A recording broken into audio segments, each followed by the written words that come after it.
This is the Heidelberger pregame show. We're just a few minutes away from jumping on the bus and heading down south to Columbus North to participate, coach, in the sectional championship game. And before we get into that game, let's talk about last week's competition against Franklin Central. Another big victory for you. Spread the victory out a little bit more this year than the year past.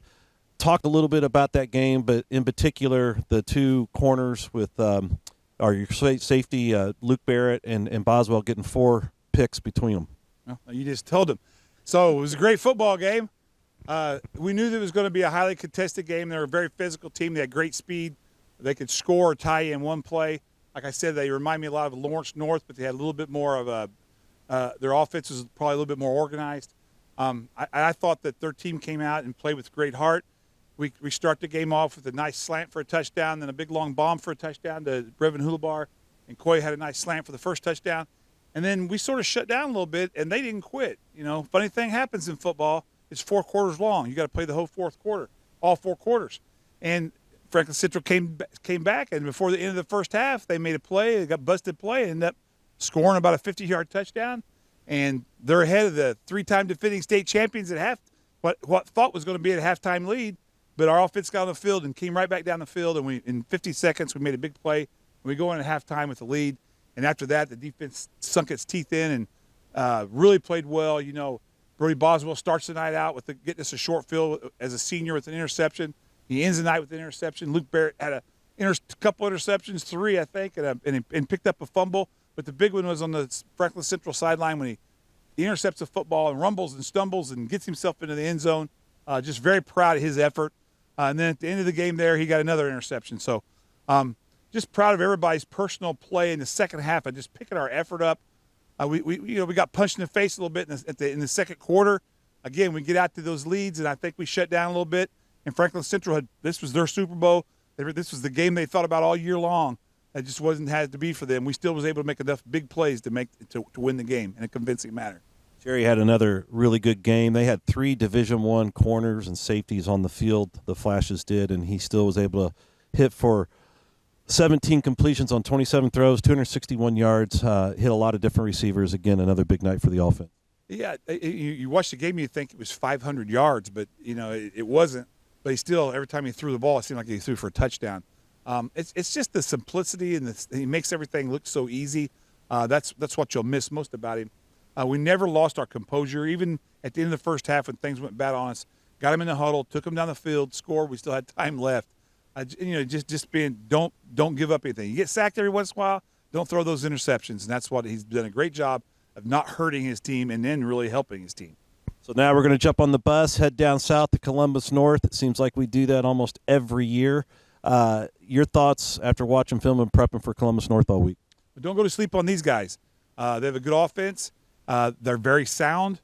They tackle well. They're a lot like us. They don't have a lot of great speed everywhere on defense, but they do tackle well. They have a good concept of what they do. Their offense is pretty complicated. They do some things. Their pass protection is different. They do a good job with it. So they haven't played great teams, and hopefully our schedule will prevail us in this ball game. And the fact that we just play so many tough physical teams all year long. Have we lost too many people to get over the top? I don't know. We got to come back. We got to refocus tonight. We got to get on that bus with some seriousness and humble, and understand that anybody can win a football game in high school and go down there and just take care of business. Don't try. If things don't come easy, you can't just give up and you can't freak out. Stay with the game plan. Stay with what we're going to do. Before we wish you well, again, it's that time of year. We have the call-in show. We actually are taking, because it's such a big weekend, we're taking 2 questions from the same person. It's Nikki McConnell, Caden's mom, and she has 2 questions. The first one is, it is tomorrow's a big day too. It's the Almighty Craft Fair. And the first question for you is, what's the first thing Coach Moore does when he walks into that craft fair? Does he search out Santa and get that picture with him? It's free this year. All the pictures with Santa are free by price of admission. Or B, find that kettle corn. Or C, go to the incoming senior booth and buy something to help them out for the following year. What's your most exciting thing to do at the craft fair? Well, you got to avoid the kettle corn or you'll stay there too long. I'm hoping when I come in the side door I can get to Santa and get that picture done, because that's huge in my book. But honestly, Tuesday night on Halloween, They stole my pumpkin bowl, so I'm going to have to find a new Halloween bowl in there, maybe for a couple dollars. I don't know. I'm going to have to do a little shopping. It's always a great time to get ahead of the holiday surge. Get into the craft fair if you guys are watching tonight. Go in tomorrow. Get as many Christmas gifts as you can get. It's a huge opportunity and a lot of fun. The second part to the question, which really kind of goes into wishing you well, you've been the head of the program since 1999. You've won 17 sectional titles being at the helm. How many of those have been against a Columbus North team in the sectional finals? Do you know? I would say 9. Pretty close. It'll be 9 tonight if we get it done. There's It's our 8. mojo. There's the mojo. Get up and buzz, lock our jaws, snap our helmets. Let's go down there and beat Columbus North. He's ready. Let's go. Go Trojans.